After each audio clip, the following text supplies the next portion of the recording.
XPeng just released a brand new version of their mobile app. And although it's still in beta, I got my hands on it. Let's dive in and see what changed, what was improved, and what still needs improvement, even if it's still in beta. So guys, here it is, the new version. As you can see in the screen, I just got hold of it. I just installed it. And let's go and see together what has changed in the app. So this is the first time that I'm also looking at the app. So let's see what new things we have in the app. So as you can see immediately in the top left part of the app, you now have not only the kilometers that you had before, but also the percentage that it's on the battery. So you can still see there that it states dynamic. So before we had also that information, but now it also shows the percentage over there. Then on the right side, it's exactly the same, but of course there are some different settings, but we will look at it in the end of the video. Then we have the three icons that we had before to open and close the car, to open and close the windows, and also the boot of the car. But then the opening the charging port, it's on a different place already. Then, as you can see, also there are some news on the animations that you can have on the app itself. But then you have then the information separated in blocks. So the first one is the digital key. And again, as I am in the same place that I was in the previous movie, where I explained in detail the app of the XPeng, you have now the digital key block here, so that you have immediately the information that it is not connected in the Bluetooth. Again, I am far away from the car and in the basement, so of course I cannot reach the car, and the car is not connected over Bluetooth. But then you will see there at that place the connection. Before it was on the top part of the screen. And then you have also then the buttons that we saw already, that is the power on of the car, and then the T part, that is to park the car with people inside. Then you have on the right side, in the first row of these blocks, you have the park time of the car. So the car is parked for the last 1 hour and 40 minutes. So it gives you this time information over here, and you can then press the horn button or the flash so that you can identify where the car is if needed, if you have the car in a public park or something like that. If you go here, you need to give permission, and then you can see then the location of the car, as you can see. And then again, you have the buttons on the bottom to flash the lights and make the horn make noise so that you can identify where the car is. Of course, that on the digital key, if you click there, you go to the screen where you can manage the digital keys of your car. Okay, so basically it's just arranging the information in a different way. Then you have the charging information. So as you can see, we have the settings for the charging, and then the port, the opening or closing of the port. So if you go to the settings or clicking here on charging, you will get into the settings of the charging of the car. So here you can define the charging limit and also scheduling the AC charging of the car. Also, you can preheat the car using this part of the app. So I do believe that we had already these options, but they were arranged in a different way. I do believe that this is much better in this way. Then you have already the information of the temperature of the car. So all things related to the AC are on the second row of the app.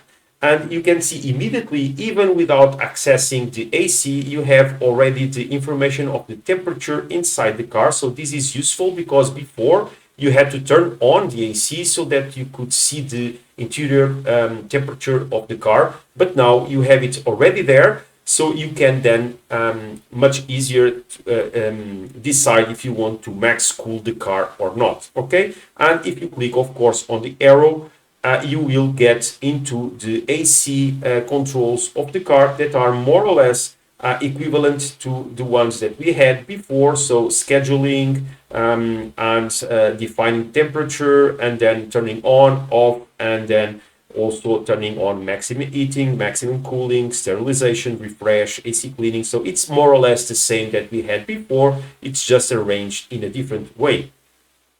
Then we have a block for intelligent parking assistant. It seems that it's very similar to what we had before. So as I don't have Bluetooth connected, we cannot enter in this part. And then we have a new block here for the Sentinel mode. So as you can see, currently the Sentry mode is off, so I don't have it on, but to enable it, it's just clicking here. Before, there was no section dedicated for that, and I believe that soon we will have some news, because there is here a hole on the app to have more information over there. So I do hope, this is my feeling, I hope that one day we will be able to check the cameras even remotely to the car. Then we have then more features. In this case, is tire pressure. So if we click here, before we were opening a new section, but now it will give you immediately the information on the screen. So again, let me go here again, and activating the tire pressure, it will give you already the information of the pressure in your tires. So it's a nice way to show it. Okay. Then we have the 12 volts. It's exactly the same. Preheating the battery, it's exactly the same. Then we have the possibility to send an address. So here we can search. So remember, before we had a bar to navigate inside the app, so where we could search for places and then send that address to your XPeng. Now you have a dedicated part for that. Okay. And then you have the option to enable or disable the trailer hook that it's included in our cars. Then we have the same information for the X combo, so it's exactly the same. And then finally we have something that is new, and I believe that it's very important, because at least for me it was missing, and I think I referred that in previous movies. That is the energy consumption data that you have here. So it is still for me not fully functional, but it already gives you a bunch of information. So basically it is blocked or in the last 7 days. Okay, so in this case, as we are on the 16th of May, it gives you the information of the 15th until the 9th. Okay, so it is considering that information, and then it gives you the aggregated data, so the consumption, average energy consumption that you have, and it says that I am spending 1.2% more than on the previous interval, that I made almost 500 kilometers in these days. So the total energy consumption was 96 and the average speed was 56. Okay, so it's information that we didn't have before. I was not able still, because as I said, this is the first time that I am looking to the app, to the new version. So to confirm this data, if it is correct or not. Then you have a trend. So it is just comparing the information from this day with the previous 7th day before. Okay, so that you have more or less the same information that you do in each single day. And it gives you in a graphic mode the information on the average consumption. And then it also is giving you now the energy distribution. So what was consumed on trips and what was consumed on park.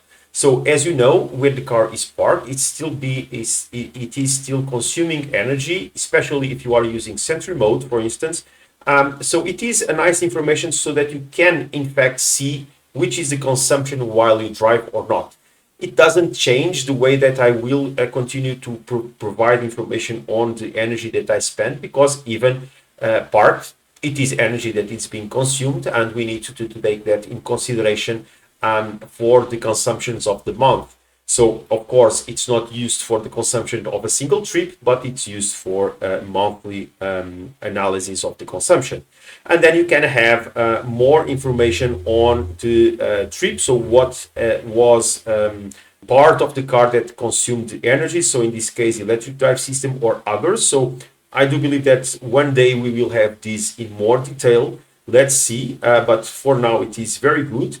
And then it compares. I see here 100% more than the previous 7 days. I do believe that this is still not being calculated correctly. I don't know if it is because I just installed it today and data needs to be then collected to be provided correctly.